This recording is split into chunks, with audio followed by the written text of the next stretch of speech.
Amen. Amen. À celui qui nous aime, qui nous a délivrés de tous nos péchés par son sang, et qui a fait de nous un royaume de prêtres, des sacrificateurs pour Dieu son Père. À lui la gloire et le pouvoir au siècle des siècles. Amen. Oh oui, à lui la gloire et le pouvoir au siècle des siècles. Amen. Il vient sur les nuées et tout elle verra, le Seigneur Dieu le Tout-Puissant. Et il dit, je suis l'alpha et je suis l'oméga, celui qui est, qui était et qui vient. Oh oui, à lui la gloire et le pouvoir au siècle des siècles. Amen. Oh oui, à lui la gloire et le pouvoir au siècle des siècles. Amen. Shema Israël, Adonai Elohim, Adonai Era.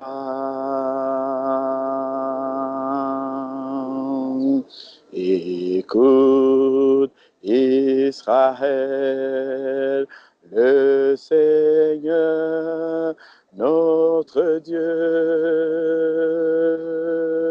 le Seigneur est un.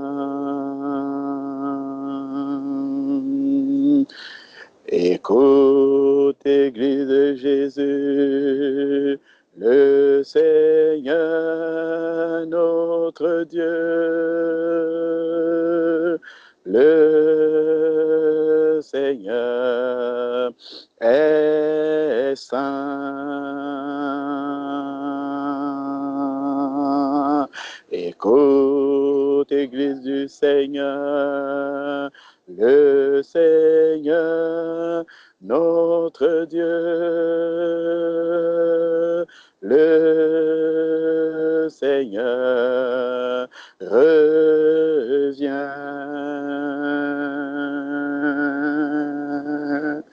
Écoute, Église du Seigneur, le Seigneur, notre Dieu,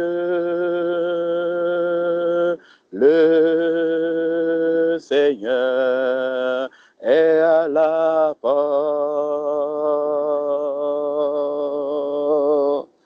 Écoute, Église du Seigneur, le Seigneur, notre Dieu,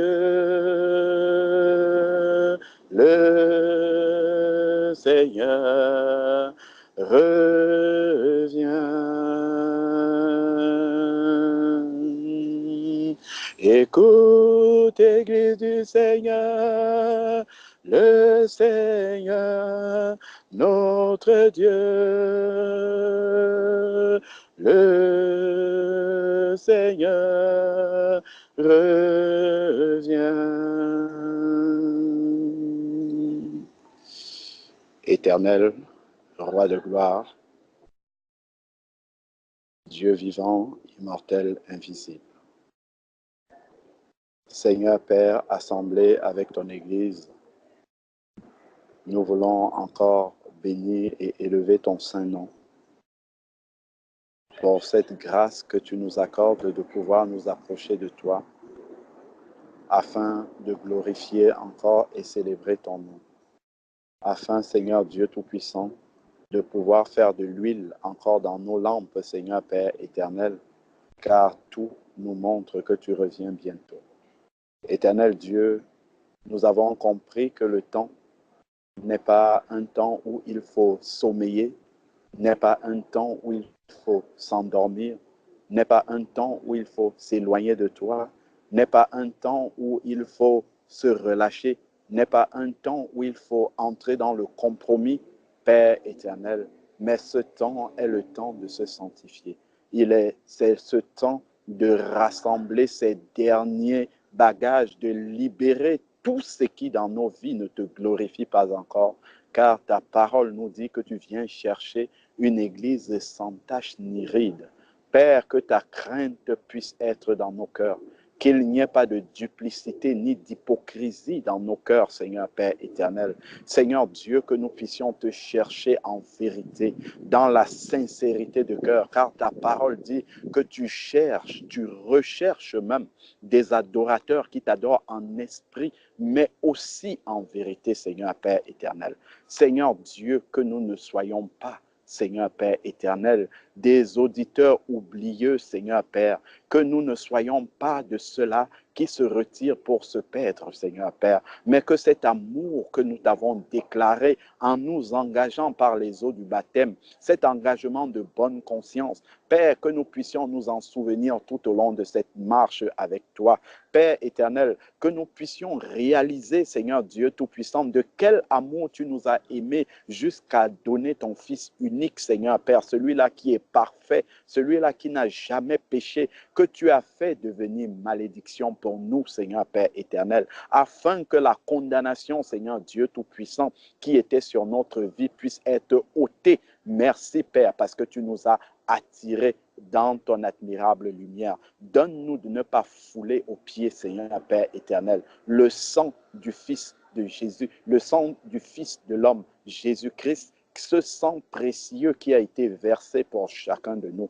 Père, donne-nous de ne pas invoquer ton nom en vain. Seigneur Dieu, que sur nos lèvres, Seigneur Père, qu'il n'y ait pas de duplicité, que ce qui sort de notre bouche soit en accord, Seigneur Dieu Tout-Puissant, avec l'aspiration profonde de nos cœurs. Donne-nous de ne pas être des cymbales qui retentissent dans ta présence pour dire et prendre des engagements que nous allons oublier la minute d'après. Père, mais donne-nous d'être sérieux dans nos cœurs avec toi, Seigneur Père éternel. Car, Seigneur Dieu, tu as fait de nous des enfants d'adoption. Tu nous as donné ton esprit afin que nous puissions dire Abba Père.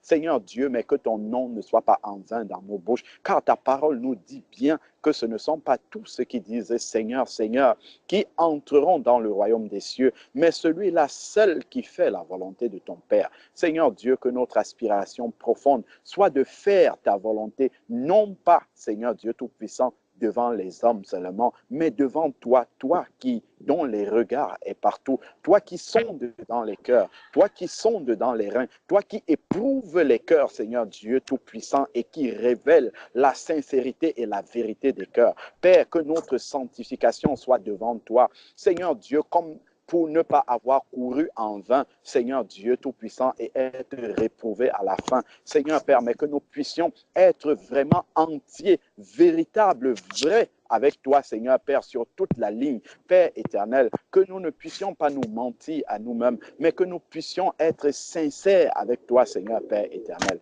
Seigneur Dieu Tout-Puissant, Père, que vraiment ta main puissante puisse accompagner chacun de tes enfants, chacun de nous à demeurer sur le chemin étroit. Père, que nous ne soyons plus, Seigneur Dieu Tout-Puissant, distraits à gauche, à droite. Père, que les concombres d'Égypte que nous avons vomis ne puissent plus avoir d'attrait pour nous. Car, Seigneur Dieu, lorsqu'on se tourne vers toi, Père, il y a des délices éternelles à ta droite. Père, nous ne pouvons manquer de rien dans ta maison, car tu nous donnes tout ce dont nous avons besoin pour avoir un bonheur parfait dans ta présence, pour avoir un bonheur parfait en te suivant. Ô Père éternel, que cela puisse être une réalité dans nos cœurs.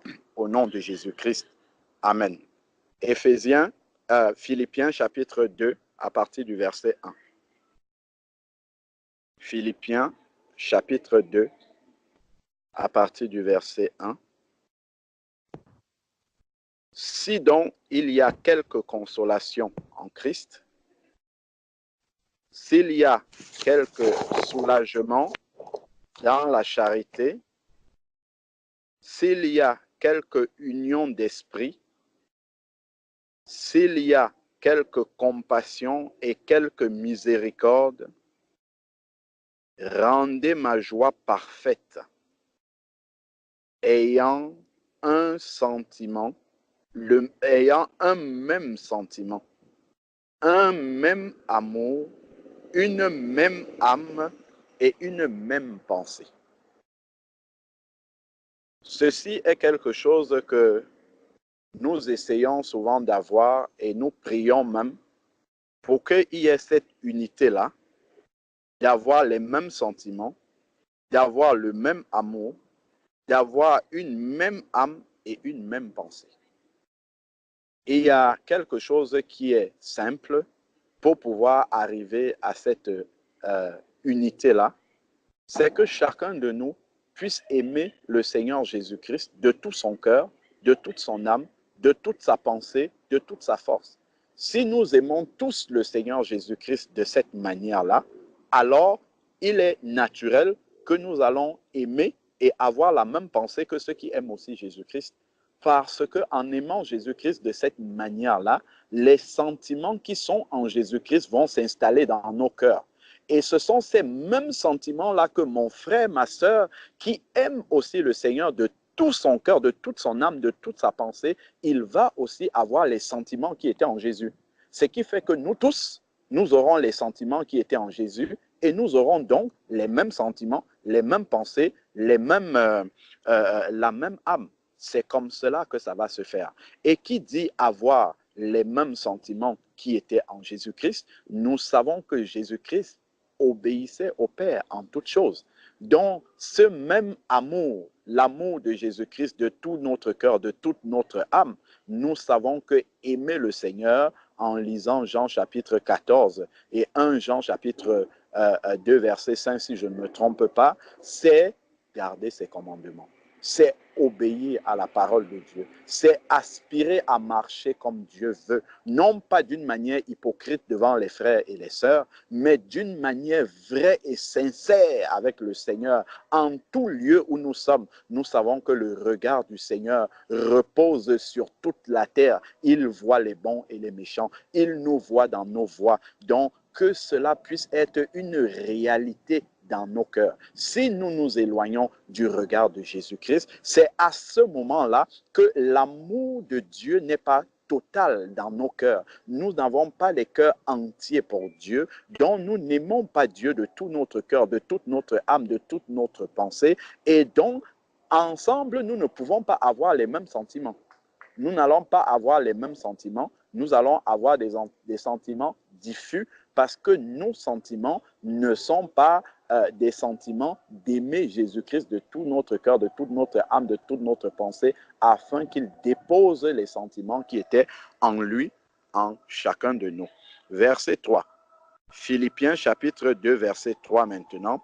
Ne faites rien par esprit de parti. Moi, je suis d'Alain Patrick. Moi, je suis du frère Georges. Moi, je suis du frère Franck. Je suis du frère Sébastien. Je suis du frère Calix. Tout ça là, c'est de la vanité. C'est de la vanité. Ce que nous devons rechercher, c'est de rechercher le Seigneur Jésus-Christ de tout notre cœur, de toute notre âme, de toute notre pensée, en sincérité de cœur. Car aucun homme ne sauve l'autre. Celui qui a sauvé, qui s'est donné à la croix pour tous ceux qui s'approchent de lui, c'est le Seigneur Jésus-Christ.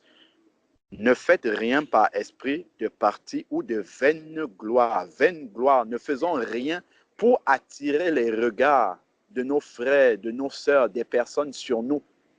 Ce n'est pas ça le but. Nous devons rechercher à réjouir le cœur du Seigneur.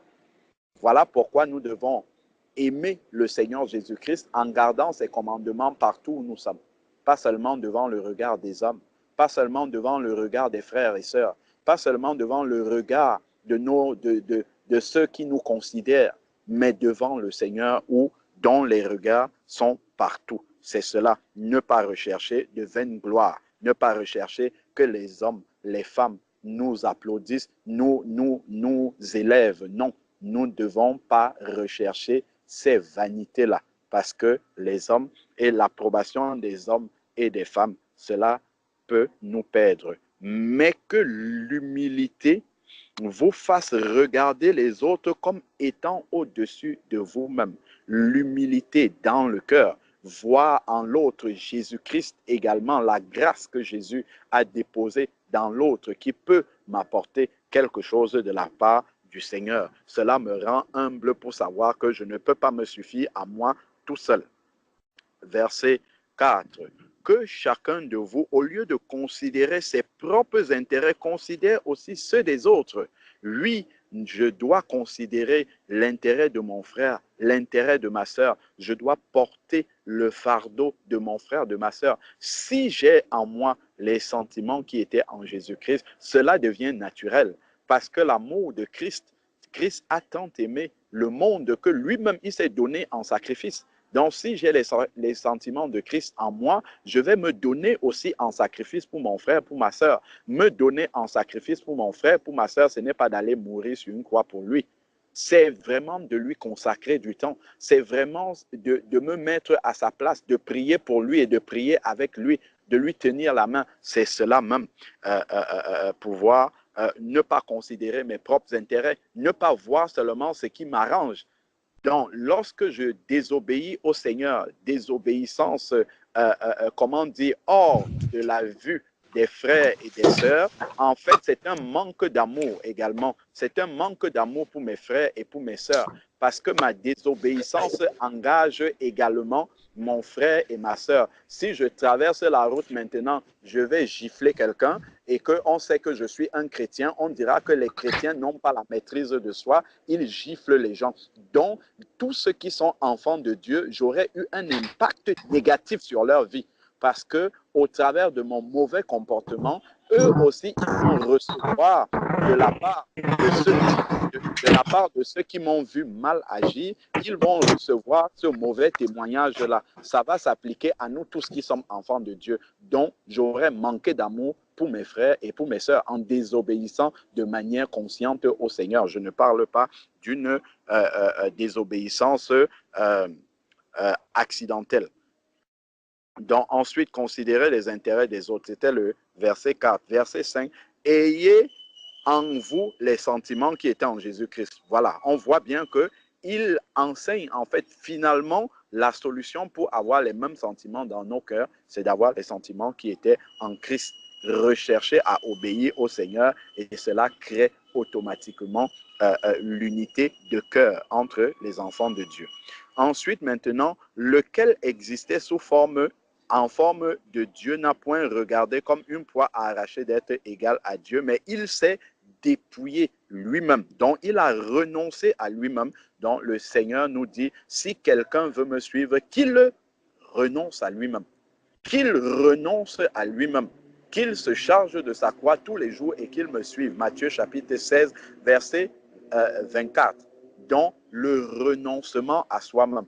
Ah non, moi, je suis né, j'ai toujours fait de cette manière-là. Nous, dans notre famille, on fait comme ça. Moi, j'ai l'habitude de faire tout cela, ça tombe en Christ. C'est pour ça que le Seigneur dit dans 2 Corinthiens chapitre 5, verset 17, si quelqu'un est en Christ, il est une nouvelle créature. Les choses anciennes sont passées et voilà, toutes choses sont devenues nouvelles. Donc, nous n'avons plus d'habitude. Nous n'avons plus comment dire, de caractère personnel. Tous ces caractères-là ont été ensevelis dans les eaux du baptême. La timidité a été ensevelie dans les eaux du baptême. La tristesse a été ensevelie dans les eaux du baptême. La colère a été ensevelie dans les eaux du baptême. Tous ces caractères qui forgeaient notre personnalité ancienne, tout cela a été enseveli dans les eaux du baptême et Dieu nous a donné une nouvelle nature, la nature de Dieu. Que le Seigneur illumine les yeux de notre intelligence afin que nous réalisons la beauté de cette nature que Dieu nous a donnée et que nous commencions à la manifester. La première étape, c'est de réaliser cette nature nouvelle que nous avons reçue du Seigneur. Avoir la foi qu'elle est vraie et véritable C'était à quel moment? Quand tu disais qu'il fallait qu'on se rende compte à quel point la nature que Dieu nous avait donnée était belle. Et que D'accord. tout cela, il faut avoir la foi. Amen. Amen. Bon, donc, ça n'a pas coupé dans longtemps. Effectivement, le Seigneur nous dit dans sa parole de croire d'abord avant de voir. C'est comme ça que marche la foi.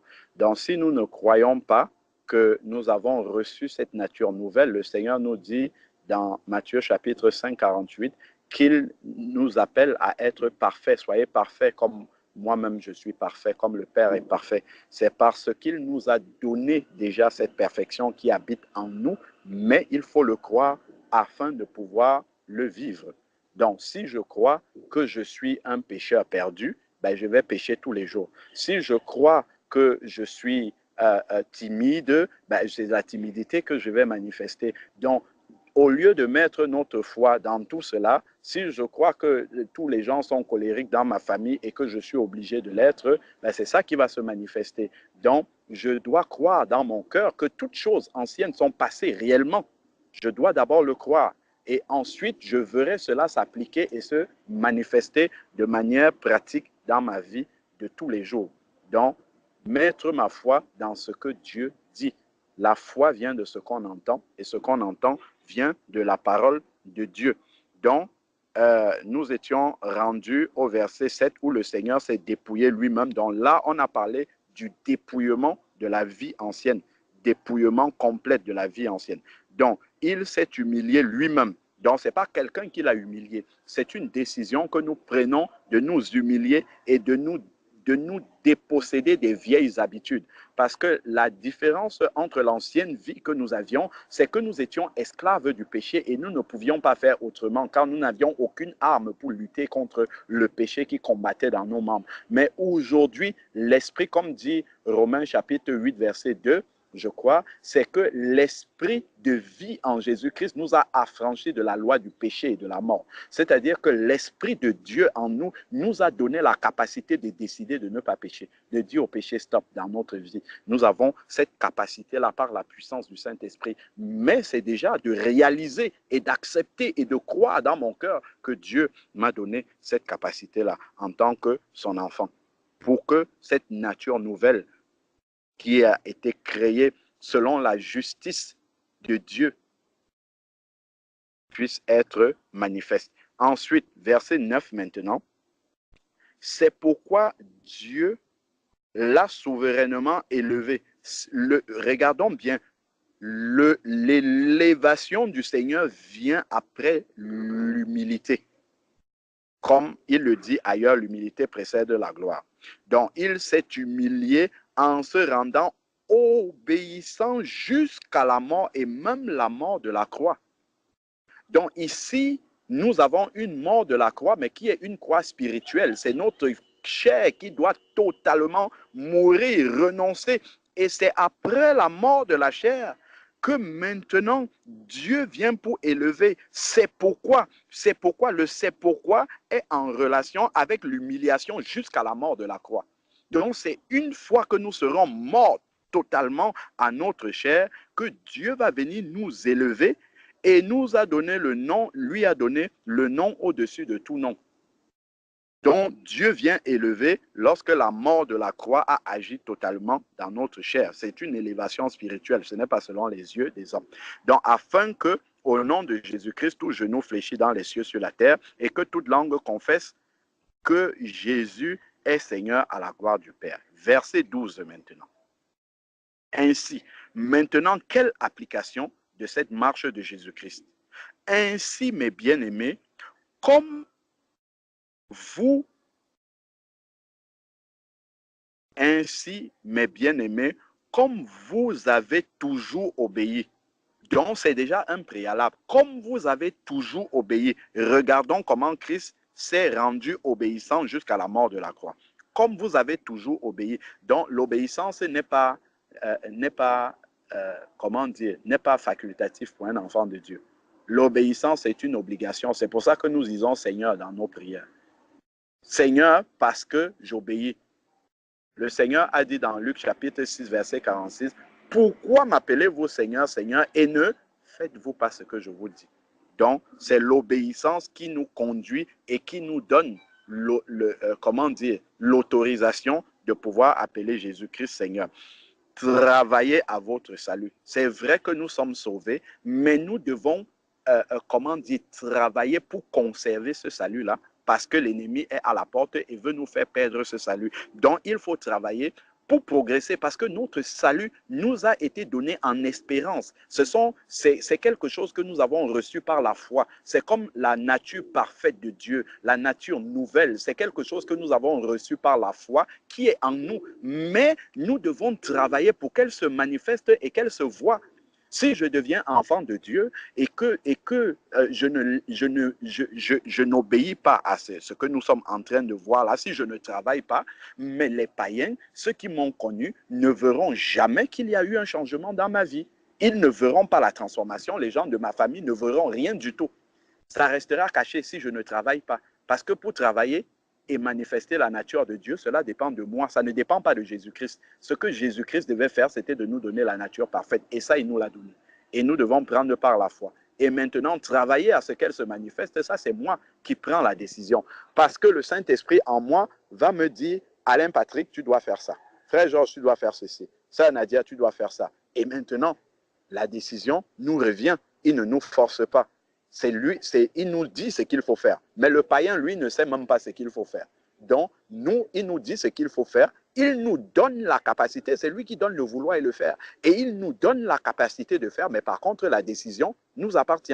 Donc, si nous décidons de ne pas le faire, si nous décidons de pleurnicher et de dire, bon, ben voilà, moi je suis faible, il y en a qui se plaisent à dire toute leur marche chrétienne qui sont faibles. Ah, souvenez-vous des faibles. Ah, portez les faibles. Ah, les faibles, les faibles, les faibles, les faibles. Mais faibles jusqu'à quand? C'est faible jusqu'à quand? Quelqu'un va se baptiser aujourd'hui, dans 2 ans, il s'appelle toujours faible. Regardons l'apôtre Paul. Si un mois après son baptême, il s'appelait encore faible. On aime être faible dans notre cœur, parce que dans le cœur, on n'a pas décidé entièrement de couper radicalement les ponts avec la vie ancienne et de vivre cette vie totalement nouvelle. Nous aimons être faibles parce que nous, en fait, on ne veut pas totalement se donner au Seigneur. Si on se donne totalement au Seigneur, mais on va expérimenter la puissance de la nouvelle vie, on va expérimenter la puissance sur le péché, on va expérimenter la puissance sur la chair. Elle ne va plus nous conduire, elle ne va plus nous dominer, elle ne va plus avoir l'autorité manifestée sur nous parce que la chair a été détruite à la croix, nous dit Romains chapitre 6. Le péché a été détruit dans notre chair, c'est une réalité. Nous devons lire cela dans la parole de Dieu, méditer, prier par rapport à cela et croire maintenant. Ouvrir notre cœur pour croire. Et là, nous allons voir cela se manifester. Nous ne pouvons pas être comme ça, comment dire, impuissants devant le péché. Le péché arrive et il nous enveloppe de manière naturelle comme ça. Ben là, si c'est le cas, on doit même se poser des questions sur notre nouvelle naissance. Est-ce que réellement nous avons reçu l'Esprit de Dieu? Parce que si nous avons reçu l'Esprit de Dieu, il n'y a aucune raison que le péché puisse dominer sur nous. Sauf si nous le laissons faire. Je ne parle pas d'accidentel. Si un péché arrive accidentellement, on sort de là très vite. Mais je parle du péché qu'on répète, et après on dit je suis faible. Non, ce n'est pas vrai. Travaillez à votre salut et travaillez à notre salut comment? Non pas en prenant Dieu pour notre ami, pour quelqu'un avec qui on va plaisanter, mais avec crainte et tremblement. Parce que notre vie éternelle en dépend. Nous ne devons pas dire que comme nous avons confessé Jésus-Christ un jour, le jour de notre baptême, c'est fini, la trompette va sonner et le Seigneur va nous amener.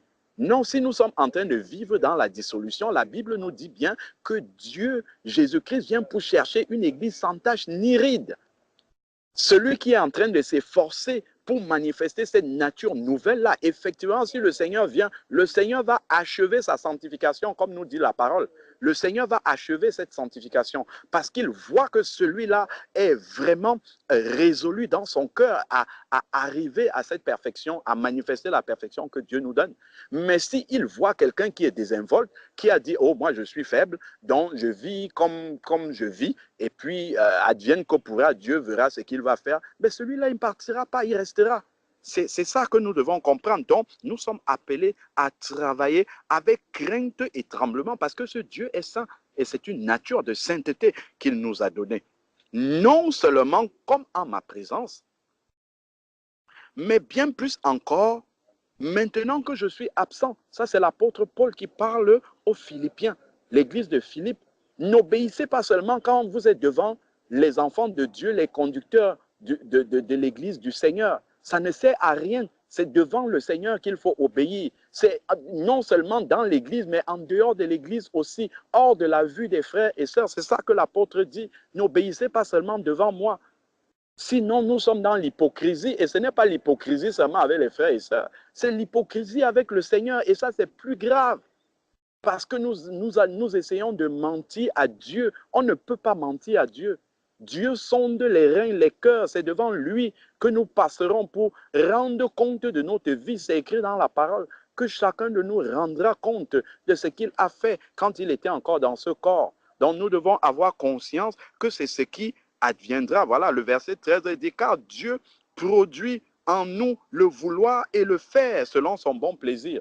Donc voilà vraiment l'exhortation que j'avais à nous donner. Travaillons à notre salut avec crainte et tremblement. Que Dieu nous garde dans le creux de sa main et nous donne d'avoir un amour pour lui grandissant, c'est-à-dire une obéissance grandissante dans nos cœurs. Pas que nous fassions 2 pas en avant avec le Seigneur et 8 pas en arrière. 2 pas en avant avec le Seigneur et 17 pas en arrière. C'est que nous sommes en train de reculer, pas en train d'avancer. Donc, que les pas avec le Seigneur soient toujours en avançant. Pas en reculant, mais en avançant. Que Dieu soit béni et qu'il bénisse chacun d'entre nous. Amen. Amen. Amen. Amen. Amen. Amen. Amen. Amen.